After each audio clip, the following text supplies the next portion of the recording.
Hello everyone, चलिए आज start करते हैं प्रेजेंट इंडेफिनिट टेंस से। तो जिसने मेरी लास्ट वीडियो नहीं देखी होगी तो जाके देखिएगा, उसमें मैंने पूरा डिस्क्रिप्शन दिया है टेंसेस का। टेंसेस कितने तरीके के होते हैं और कैसे कैसे उसकी पहचान की जा सकती है टेंसेस की, तो आप जाके देखिएगा पुराना वीडियो।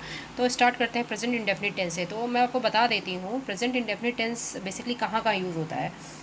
हैबिचुअल एक्शन अगर हमें के लिए यूज़ करना है तो हम प्रेजेंट इंडेफिनिट टेंस का यूज़ कर सकते हैं। यूनिवर्सल ट्रूथ के लिए, फॉर रिपीटेड एक्शन इवेंट्स के लिए, फिक्स अरेंजमेंट्स को अगर हमें शो करना है तो हम प्रेजेंट इंडेफिनिट टेंस यूज़ करते हैं।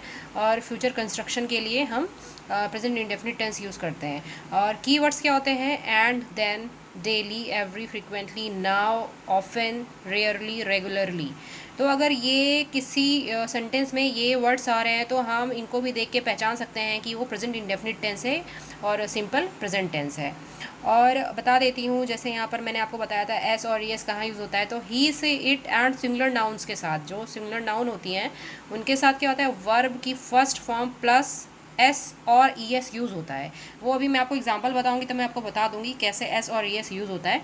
और I, we, you, they and plural noun के साथ हम क्या यूज़ कर सकते हैं, वर्ब वर्ब की फर्स्ट फॉर्म ही यूज़ करते हैं, उसमें एस और ई एस नहीं लगाते हैं। तो ये चीज़ें, बस यही मेन इंपॉर्टेंट चीज़ें हैं इसमें इंडेफिनिट में, प्रेजेंट इंडेफिनिट टेंस में। तो मैं आपको इसके एग्जांपल बता देती हूँ। जैसे हैबिचुअल एक्शन क्या होता है, हैबिचुअल एक्शन क्या होता है, जैसे आई स्मोक हो गया, आई स्मोक, ये हैबिट में आ जाता है तो इसको हैबिचुअल एक्शन कहते हैं। और यूनिवर्सल ट्रूथ क्या होता है, यूनिवर्सल ट्रूथ होता है the sun rises in the east. ये क्या हो गया, ये हो गया आपका यूनिवर्सल ट्रूथ हो गया। और जैसे हो गया London is a large city, ठीक है, London is a large city, ये भी आपका ये ट्रूथ हो गया, आपका यूनिवर्सल ट्रूथ हो गया। इसको जनरल ट्रूथ भी कह सकते हैं। तो आपके ये यूनिवर्सल ट्रूथ हो गए। जैसे और for repeated action, repeated action आपके क्या होते हैं, रिपीटेड एक्शन हो गए जैसे it rains every afternoon in the hot season. तो ये क्या हो गया, ये आपका रिपीटेड एक्शन हो गया। और दूसरा एग्जांपल बता देती हूँ, we catch the bus every morning, we catch the bus every morning, मतलब हम प्रत्येक मॉर्निंग बस पकड़ते हैं। तो ये क्या हो गया, रिपीटेड एक्शन हो गया। तो हम यहाँ पर क्या यूज़ कर सकते हैं, प्रेजेंट इंडेफिनिट टेंस यूज़ कर सकते हैं। तो अब आता है हमारा फिक्स अरेंजमेंट। फिक्स अरेंजमेंट क्या हो गया, जैसे एग्जांपल बताती हूँ, हिज मदर अराइव्स टुमारो।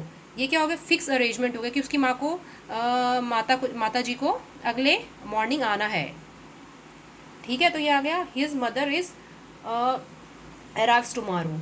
तो ये फिक्स्ड अरेंजमेंट हो गया। और दूसरा एग्जांपल मैं बता देती हूँ आपको, अवर holiday starts on 26 March.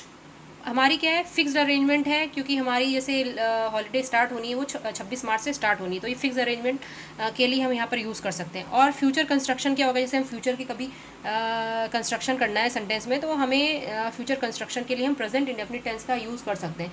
Future construction जैसे आपका क्या हो गया, she will see you before she leaves, ठीक है। We will give it to her when she arrives. तो ये आपका जब फ्यूचर कंस्ट्रक्शन करना है सेंटेंस में तो हम प्रेजेंट इंडेफिनिट टेंस का यूज़ करते हैं। तो अगर आपको इसके एग्जांपल चाहिए तो मैं आपको एग्जांपल के लिए एक नया वीडियो बना दूंगी, तो आप देखिएगा उसके एग्जांपल के लिए। जैसे हम ये जो है हैबिचुअल एक्शन और कैसे कैसे यूज़ करते हैं, यूनिवर्सल ट्रूथ में कैसे यूज़ करते हैं प्रेजेंट इंडेफिनिट का, तो इन चीज़ों के लिए भी हम प्रेजेंट इंडेफिनिट का यूज़ कर सकते हैं इन सब के लिए, ठीक है। और ये बाकी मैंने आपको बता दिया था कि एस और ई एस कैसे लगता है। तो एग्जांपल पे चलते हैं। तो पहला आता है अफर्मेटिव सेंटेंस। अफर्मेटिव सेंटेंस क्या होता है, पॉजिटिव सेंटेंस होता है। तो एग्जांपल बता देती हूँ, माता जी रामायण पढ़ती है, तो मदर रीड्स द रामायण, ठीक है। माता जी क्या है, सिंगुलर नाउन है, तो mother reads, read first form है, उसके साथ ऐसा आ गया द रामायण, ठीक है। तो ये हमारा आ जाएगा, सेंटेंस बन जाता है, इसका इंग्लिश ट्रांसलेशन ऐसे हो जाता है।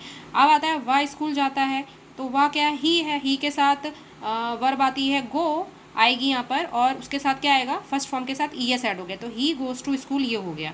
अब जैसे आता है मैं स्कूल जाता हूँ, ठीक है, तो आई गो टू स्कूल, और आई के साथ आपको मालूम है गो लगेगा, केवल फर्स्ट फॉर्म लगेगी, उसमें एस या आई एस नहीं लगेगा। तो ये कुछ सेंटेंसेज हैं, ठीक है, अफर्मेटिव सेंटेंसेज है, पॉजिटिव सेंटेंसेज है। तो इस तरीके से यूज़ करना है। बाकी आप क्या मैं आपको दे दूँगी कोई एक्सरसाइज, तो आप उसको करिएगा, बाद में मेरे से हम लोग डिस्कस कर लेंगे कैसा क्या है, मैं आपको और एक्सरसाइज आपको दे दूँगी आगे। आता है अब निगेटिव सेंटेंसेस। तो निगेटिव सेंटेंसेस में हम बेसिकली यहाँ पर डू नॉट और डज नॉट का यूज़ करते हैं, ठीक है। तो डू नॉट और डज नॉट का यूज़ कैसे कैसे करते हैं मैं आपको बता देती हूँ। उसमें ही शी इट के साथ does not plus first form of verb use करते हैं, ठीक है। आई वी यू दे के साथ do not plus first form of verb use करते हैं, तो डज नॉट डू नॉट का यूज़ होता है।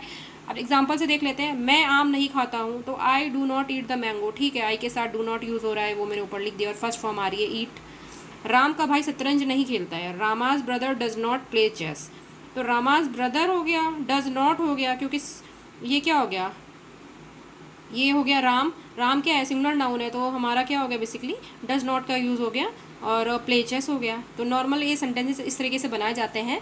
और जैसे अब आते हैं हम इंटरोगेटिव सेंटेंस में, तो इंटरोगेटिव सेंटेंस क्या होता है, जैसे हमें क्या, किसको, किसके, क्यों, कौन, ठीक है, ये चीज़ें हमारी यूज़ होती हैं, मतलब क्वेश्चन कर रहे हैं बेसिकली। तो अब देख लेते हैं एग्जाम्पल, क्या चपरासी घंटी नहीं बजाता है, question mark, question mark is a क्या होता है ये ना, क्वेश्चन मार्क लगता है, तो आप इससे समझिए कि ये इंटेरोगेटिव सेंटेंस है। सबसे बड़ी पहचान तो यही होती है। बाकी क्या, क्या तो आपका कोई सेंटेंस होगा तो बीच में भी यूज़ हो सकता है, जैसे तुम क्या अब क्या करते हो, तो क्या तो बीच में भी यूज़ हो गया, बट क्वेश्चन मार्क लगा हुआ है, तो इससे हम पहचान सकते हैं कि ये हमारा क्या है, इंटेरोगेटिव सेंटेंस है। तो ठीक है, इतना हमें ध्यान रखना है।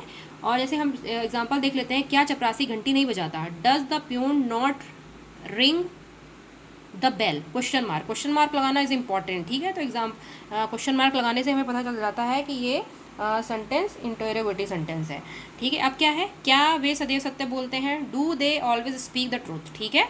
डू के साथ क्या आया, डू आ गया यहाँ पर, डू क्यों आया, क्योंकि दे है, दे के साथ हमें डू लगाना है, ठीक है। वहाँ पर हमने निगेटिव में डू नॉट लगाया, बस यही याद रखना है, डज डू का यूज़ करना है। और वो तो आपको देखना है कि डज किसके साथ लगना है, अगर सिंगुलर नाउन है, अगर ही शीट है तो उसके साथ डज लगेगा, बाकी अगर दे है, आई वी यू दे है, तो उसके साथ डू लगेगा। तो यहाँ दे के साथ मैंने डू लगा दिया, बाकी नॉर्मल सेंटेंस बना दिया। अब क्या होता है, तुम अब क्या करते हो, what do you do now, ठीक है।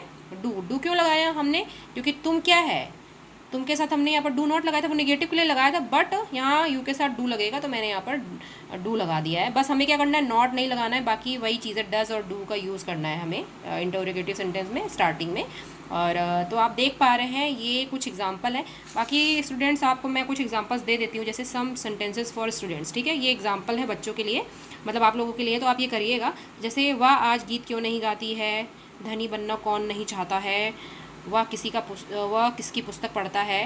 तो आप ये करिएगा और कमेंट बॉक्स में आप मुझे इसका इंग्लिश करके बताइएगा, इंग्लिश ट्रांसलेशन। तो आगे के वीडियो मिलते हैं, धन्यवाद।